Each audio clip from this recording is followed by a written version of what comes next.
Welcome to our unforgettable journey through the heart of ancient Egypt. Join us as we explore the majestic pyramids, dwell into the millennia of history, and uncover the mysteries of the pharaohs.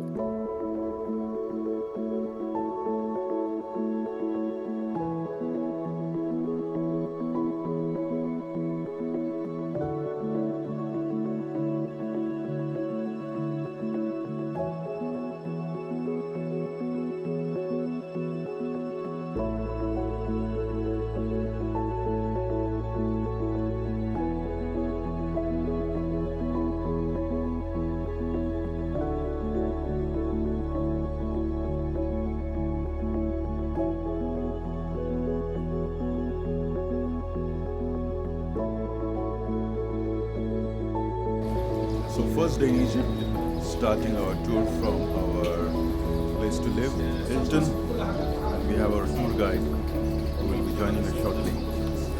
That's the hotel. So looking forward to see the Great Pyramids. There is a God. Like what happened on this earth? How did life come to be? Oh, He always is surrounded by the Nile River. That's the main source of life for him. And the Nile River, it floods from June to October. And it can flood up to 4.4 meters. And that's the main way he can provide for himself. He farms. This is how the soil becomes fertile. okay. The lands, they become fertile and he can inhabit it and live his life. So he imagined that that's not just in Egypt, that's all over the world. So the first story of creation they believed in is that the whole earth it was water, and out of it came a mountain, and on that mountain the sun started to rise and set, sourcing life. And that happened on the whole planet. It's not just in Egypt. Okay. So the shape of a triangle is an imitation of like the beginning of life, the primeval mound. The mountain, Yes, the sun rising and setting. Yeah, So it's basically, it has a lot to do with like the beginning of life. interesting. The first thing they ever believed in.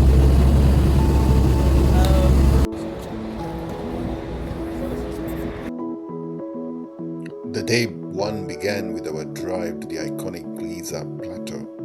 As the pyramids emerged on the horizon, our excitement grew. These pyramids of Giza, built over 4,500 years ago, the largest, the Great Pyramid, was constructed for Pharaoh Khufu and originally stood at 481 feet tall. The Giza Plateau is a landscape where the sands whisper tales of ancient pharaohs and their grand tombs. The air is thick with the weight of history as you gaze upon the Great Pyramid of Khufu, the largest and the most iconic of the three. Beyond Khufu's impressive structure, the Pyramid of Khafre, a smaller but equally imposing, stands guard, its presence enhanced by the enigmatic Great Sphinx, its gaze fixed on the horizon. Further south, the Pyramid of Menkaure, the smallest of the three, completes the trio, a testament to the enduring power and architectural prowess of the old kingdoms of pharaohs. Each pyramid, a testament to king's reign, is a part of a large complex, including a mortuary temple, a valley temple, and a causeway, all designed to facilitate the pharaoh's journey to the afterlife. These pyramids, built across several generations, stand as enduring symbols of ancient Egyptian civilization, a legacy that continues to captivate and inspire awe in those who venture to explore the Giza Plateau.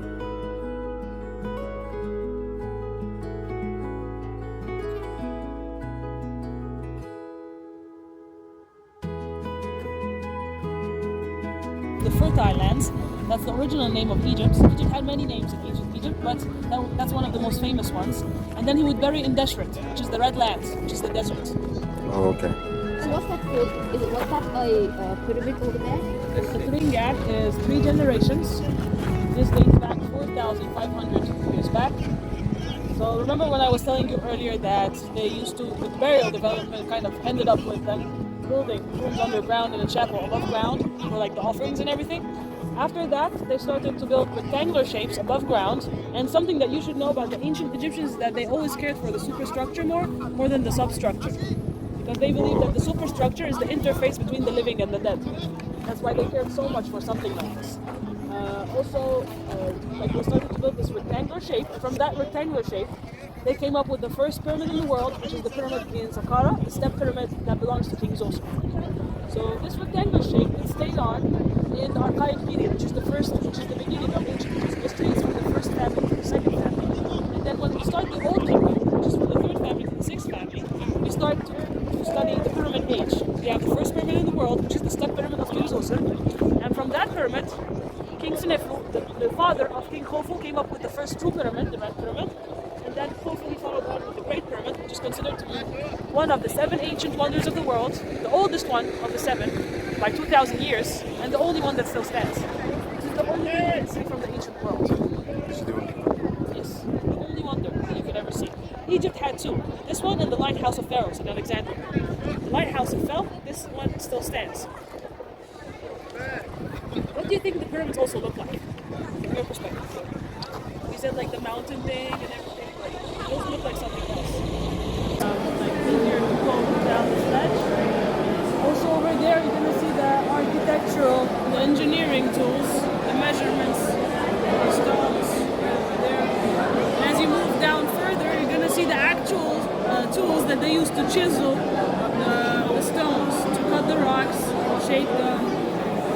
It's a very nice demonstration. So these are the real ones? Yes. Oh. Tombs and everything are on a hilltop. It's because again of the primeval mound, the beginning of life.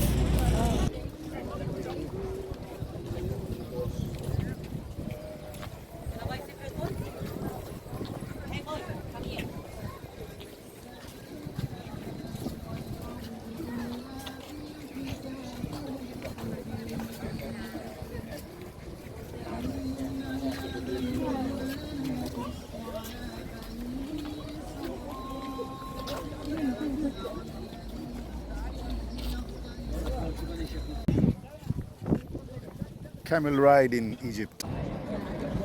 They answer all of the questions and then the gods they vote. If the gods they believe in, they're gonna raise their keys of life, which is a symbol of life, continuity, and they're gonna say, I believe him, I support him. If not, he's gonna not raise his hand at all. Die. That's a tricky one. God Anubis, the god of death and mummification, he takes your heart out and he weighs it on a scale in front of a feather. Called the feather of truth. It's made out of ostrich feather because that's the lightest feather in the world. Ostrich feather. Yeah. If your heart is heavier than that feather, that means you're a bad person. And an evil creature, he will devour your heart. Who is a lion, crocodile, and a hippo all in one body. All in one body. Yes. If you're a good person, your heart is going to be lighter than the lightest feather in the world. That's where the term your heart has to be as light as a feather comes from. That little gap in the middle, is that the entrance? Where the people are entering from, yes, that's the true entrance. Okay. The more grand opening. So basically how you guys are gonna do the trip inside of the pyramid. So from the left side over there, you're gonna ascend the stairs. Okay. And then you're gonna go inside. The exit and the entrance, they're the same.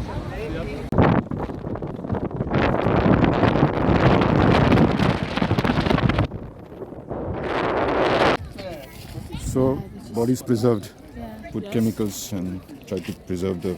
Natural salt and dried in the sun. So the process of like mummifying takes 70 days. Oh. 70 days. Yeah, it's a very long process and it's a very expensive process. What is the purpose behind it? Is because I have to preserve the body to use it again.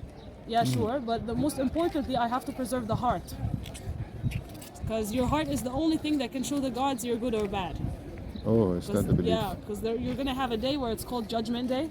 You're going to be judged by the gods and they're going to ask you about your life on earth. And according to that, you're going to have an afterlife or you're going to die forever. So there are two things that the ancient Egyptian, he must preserve. The heart, and he must place it inside of the body.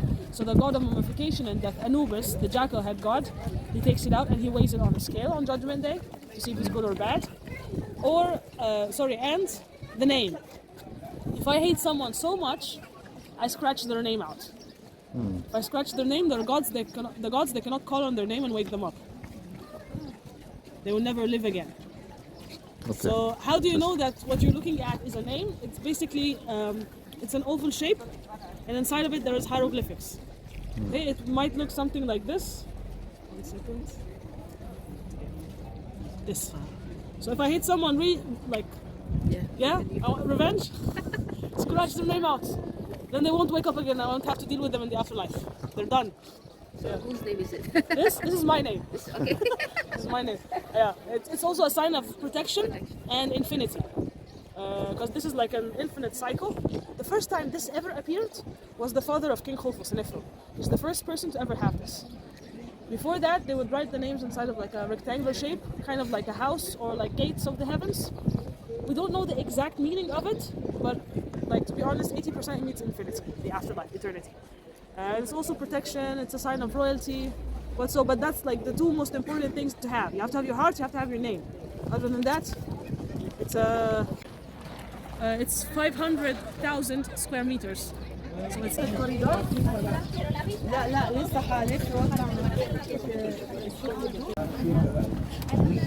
We are now nearby the enigmatic Sphinx. Carved from limestone, this colossal statue combines a lion's body with a human head, believed to represent Pharaoh Khafre.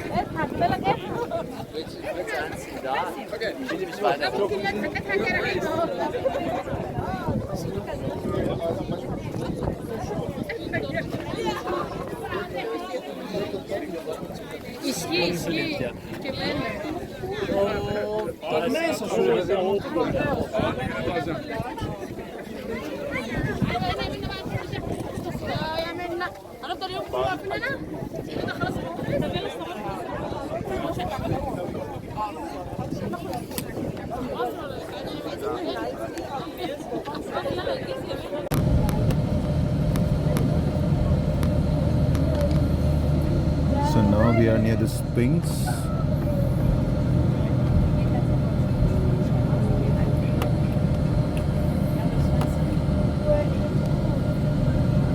This is the King Khafre's pyramid. Such a pleasure to witness this mammoth structure.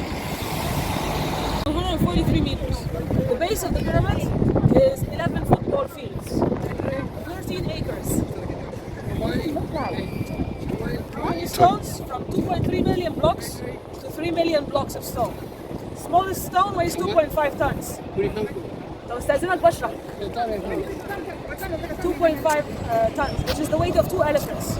The biggest stone, 80 tons, which is 16 elephants.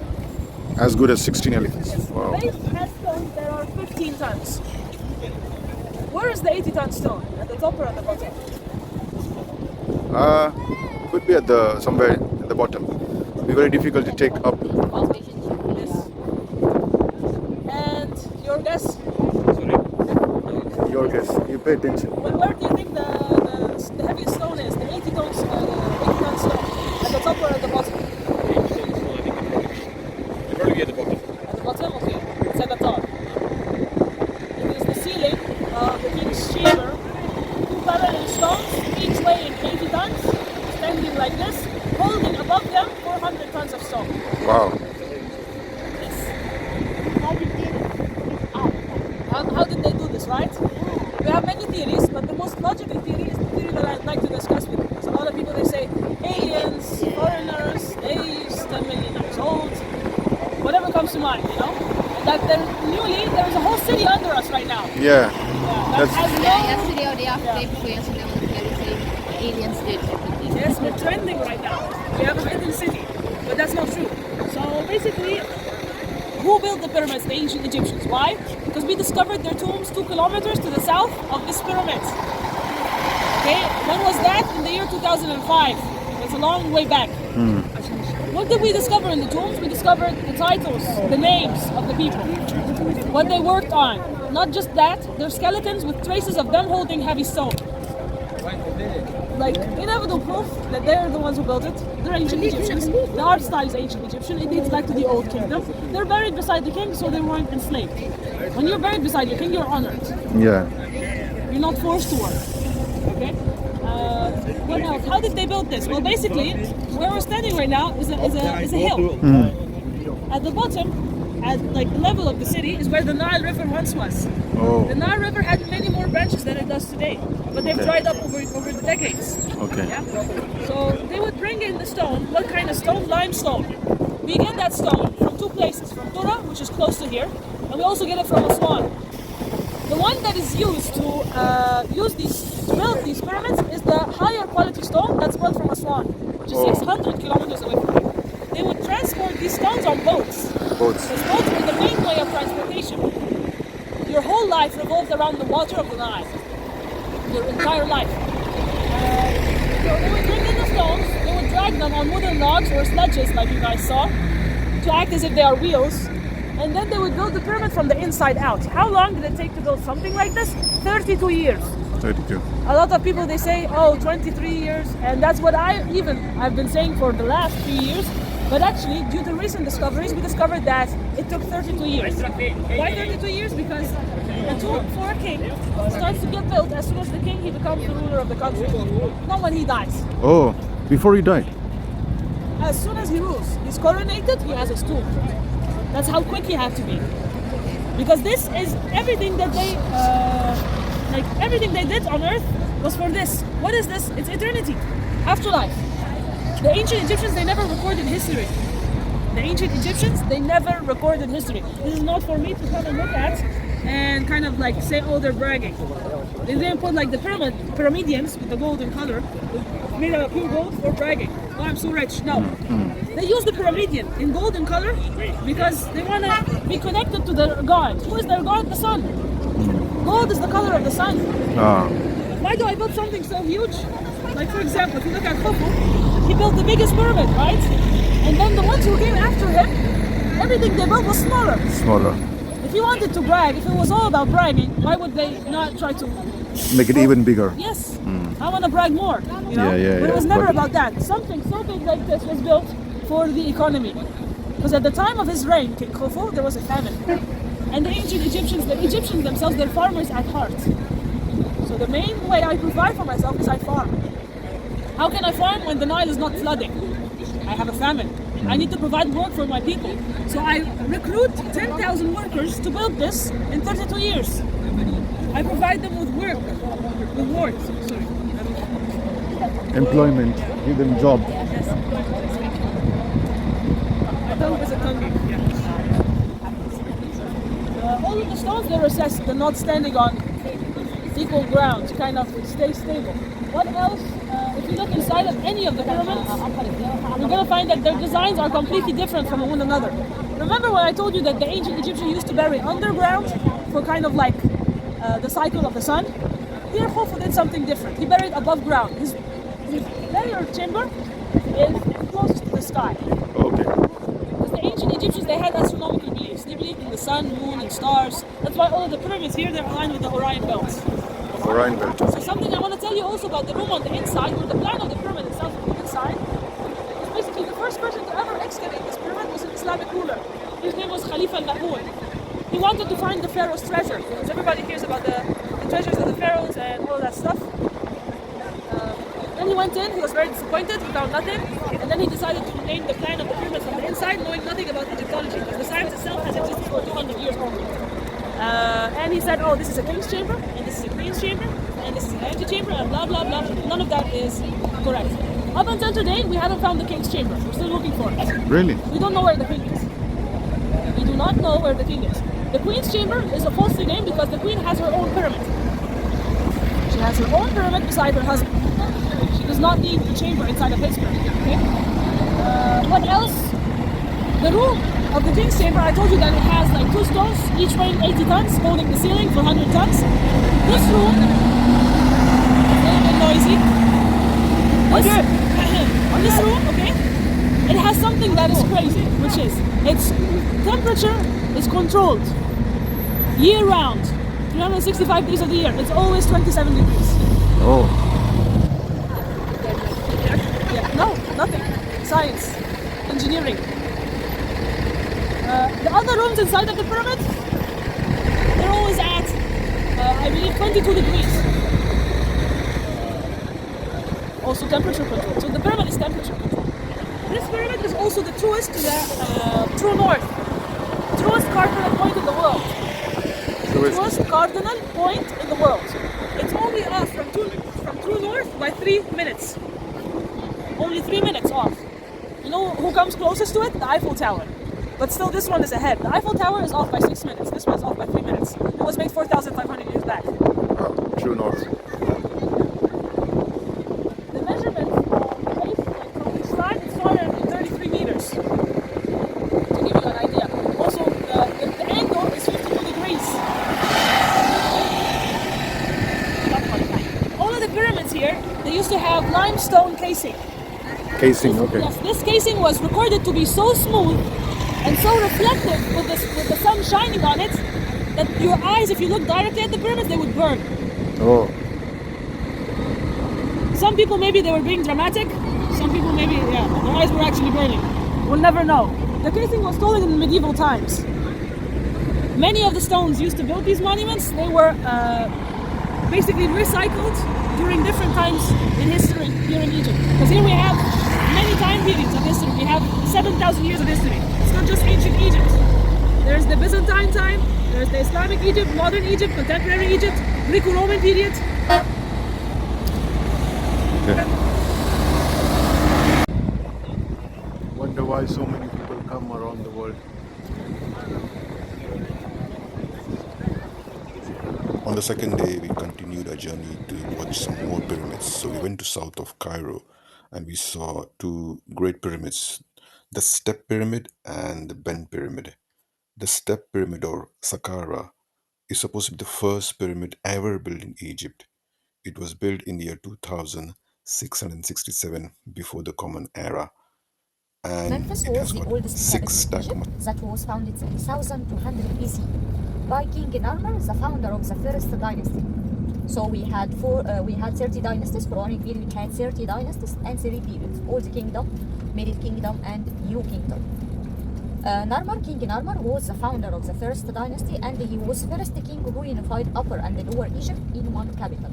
That capital was Memphis. But as we are going to see today, unfortunately, Memphis as a capital and its temples and royal palaces completely destroyed during the Roman period by the Roman Emperor Theodosius, as he believed in Christianity, so he destroyed the capital Completely. and its temples.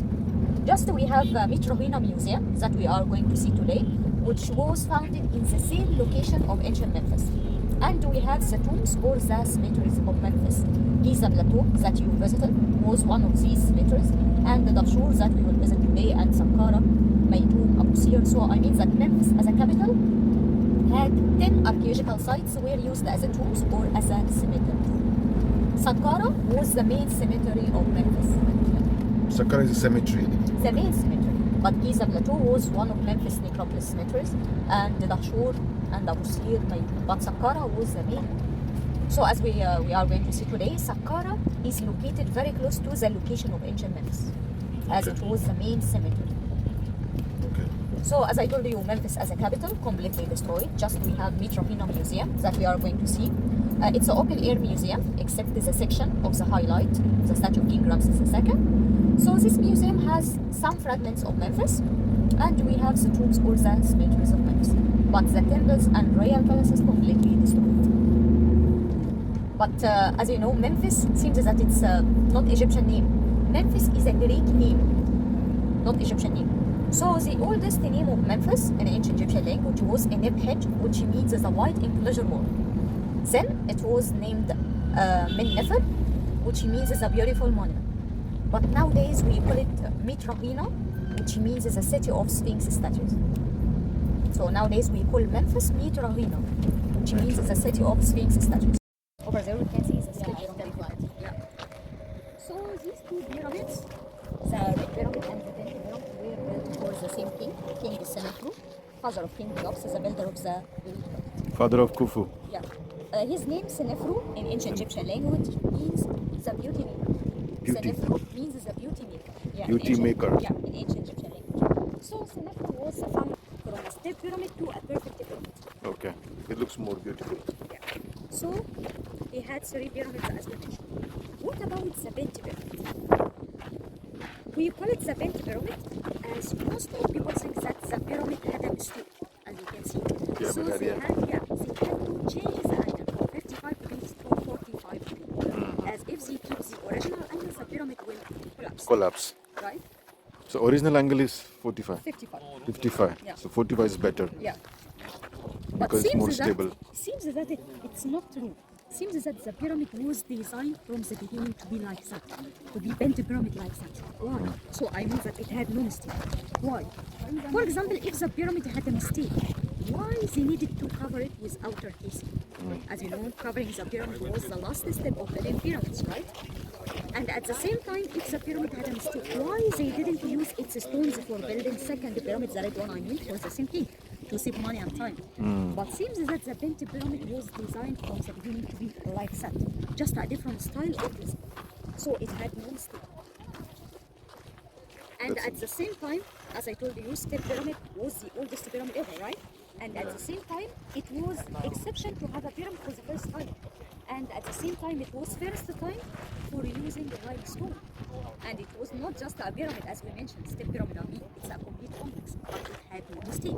So it's not easy to believe that the bent pyramid that was built after building the step one had a mistake. It had a Step mistake. pyramid, it was a complete complex, and it was first time to have a pyramid.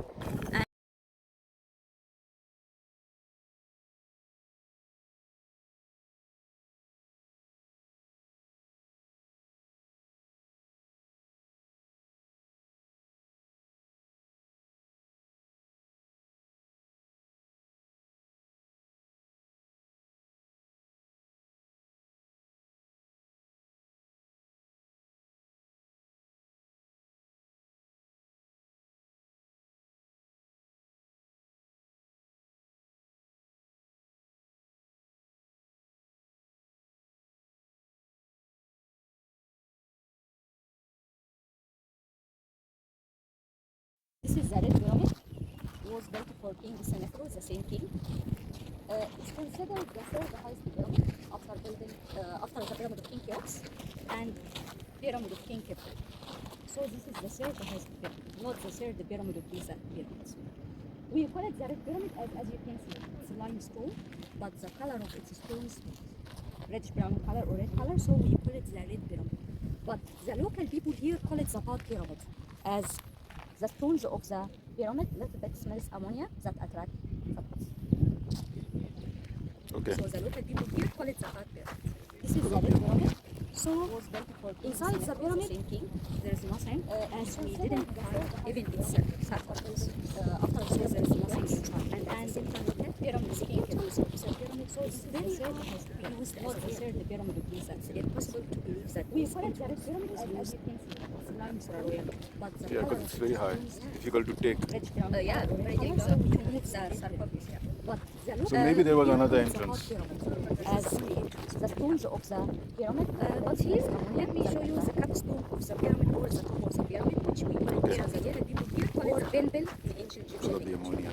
So, but it was inside the pyramid, but it's nothing, as we didn't that was even its sarcophagus. What we know also there is nothing inside, and at the same time behind the entrance of the pyramid is very high to be used as a royal tomb. It's impossible to believe that this entrance was used for a royal tomb. Yeah, because it's very high. Difficult to take. Yeah, very difficult to move the sarcophagus. Yeah. So maybe there was another entrance. This is the only entrance which we have. But here, let me show you the capstone of the pyramid or the top of the pyramid, which we call it pyramidal or Benbel in ancient Egyptian language. But it was restored. But it's considered the oldest capstone that was discovered as like the old kingdom was behind the pyramid. It's considered the oldest capstone or top that was discovered, as it's dated back to Old Kingdom 4th dynasty. Egypt that was founded 3200 BC. So it was the capital during the Old Kingdom. But this museum was founded in 1958. It was founded at first for one piece, for one statue. This statue of King Ramses. It's a limestone. It was founded face down the water, close to the location of building the museum. That was 1881, during the time of Muhammad Ali, the founder of modern Egypt. As I told you, he wanted to give it as a gift to the British Museum, as it was not easy to move it. To carry, So it's amazing to build a museum for this. So King Ramses II ruled 66 years and he had 90 children. 90. Yeah, as he married many wives. But his beloved wife was Queen Nefertari, from Nefertiti. So Abu Simbel Temple in Aswan dedicated to Queen Nefertari, his beloved wife. So the museum was built after 60 years of discovering the statue. The statue was discovered like that, looks like a crocodile. So it was not easy to move it. So it was moved by British architect Begman. But the museum was founded around the statue after 60 years of discovering the statue. And after 100 years, they put the fragments of Memphis in the garden of the museum. And the false beard, symbol of reality. And we can see his name and his titles are written on some of his cartouches. He holds something with his hand, right? Yeah. It's a say that maybe he holds the stick of Horus, stick of God Horus, to give the king or statue stability, and still used for meditation nowadays. So it's another opinion saying that maybe he holds the look at between the broken legs, over there, between the broken legs, there is a representation for one of his sons, King Hymens.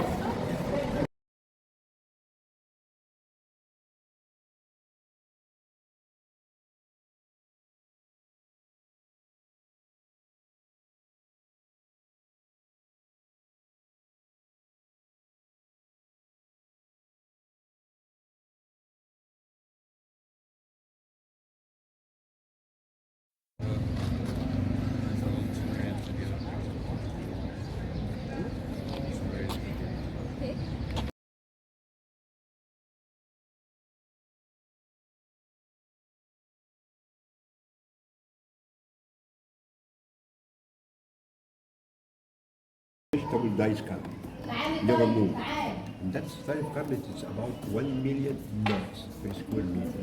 And a square meter from this, it takes maximum 3 months and a half. We cut meter by meter. And now we can see how we make only one knot.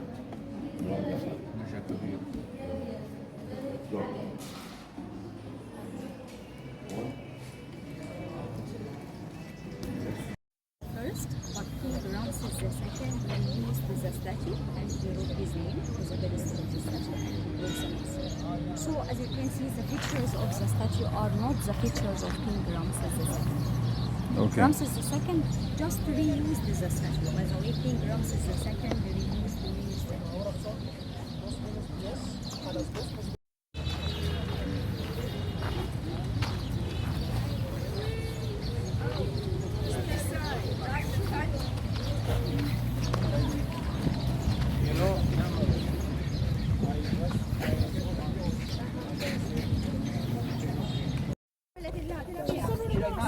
So it was named Saqqara after the name of God Sukkar, the local god of Memphis. So we call it Saqqara. So this is the main cemetery of Memphis necropolis. This one. Saqqara in general, the site. Saqqara all the in sites. general. Yeah. Here we are in a step pyramid complex. As it's not a pyramid, it's a complete complex. I mean that it had more than element, and each element had a symbolism and function. All the elements of the complex are dated back to the same time of building the pyramid, 2700 BC. So it was the oldest pyramid and the oldest limestone pillar in the history. The history. Yeah. It's dated back to 2700 BC, third dynasty. It was founded for King Jesse, third dynasty. It was founded especially for commemorating Hepsat, as I told you, that was celebrated every 30 years. Oh yeah, you said. To say that this king is still strong enough to rule another 30 years. هم مش هيشتروا حاجة طبعا الظهر. So it was celebrated every 30 years to say that this king is still strong enough to rule another 30 years. But what is the meaning of Hepsat in ancient Egyptian language? Hepsat means fighting animal. As the king had to fight an animal as a ritual during celebrating Hepsat. And if the king kills the animal, that means that this king is still strong enough to rule another 30 years. To be honest, it seems that it was a symbolic fight, just as a ritual. And by the way, the king had to repeat the same rituals twice, as a king of upper and Every as a 30 king years. of lower. Yeah, but it was not celebrated here. Some people think that it was celebrated here, but it was celebrated during the lifetime of the king in his royal palace in Memphis, not here. But here, just they made a copy paste or imitation for the same buildings that were used during celebrating the Muslim. So here we are going to see an imitation or copy paste for the afterlife. So this complex was built for commemorating the same ceremony in the afterlife, for the afterlife. That's it. But it was not celebrated here. Just to commemorate. Yeah, this complex was built by genius architect Imhotep, the architect of King Jesser. He was first architect who used this material for the first time, limestone, and at the same time he was worshipped as a god of healing and medicine. Healing and medicine. Yeah, so I mean that the design of the pyramid started as a single mastaba made up of mud bricks under the ground, then became step pyramid by King Jesser, and the perfect pyramid for the first time by King Senefu, as we mentioned. Yeah. Over there, we have a gate, right? Yeah, Yeah. walk and go, yeah. We call it side, as I told you, which means the entrance to the royal palace of the king. This is the entrance of the complex or the entrance of the royal palace of the king in the afterlife. So this entrance will lead us to the reception of the royal palace, right? Or the section that we call it the colonnade hall. So all the buildings that we are going to see are dated back to the same time of building the pyramid. All of them were built at the same time, 2700 BC. So it's not just a pyramid, it's a complete complex.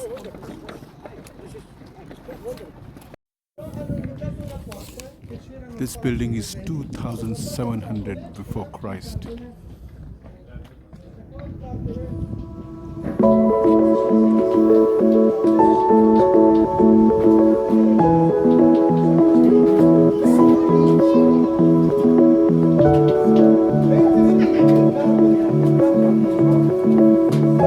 Queste le chiuse trovavano su spazio sulla quale potevano lavorare. Sicuramente il figlio del mazzo di legno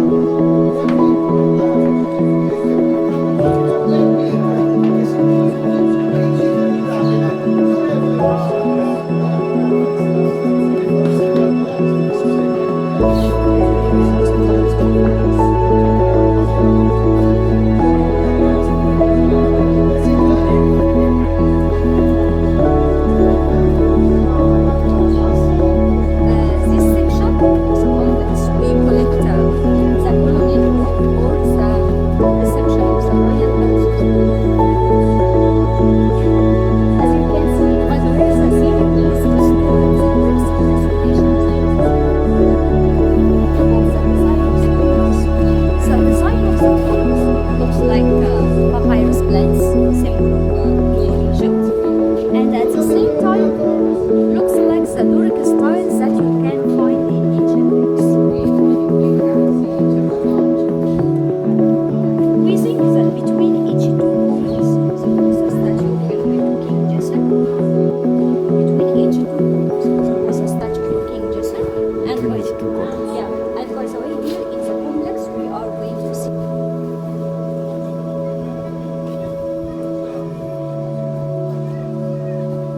Greece circus.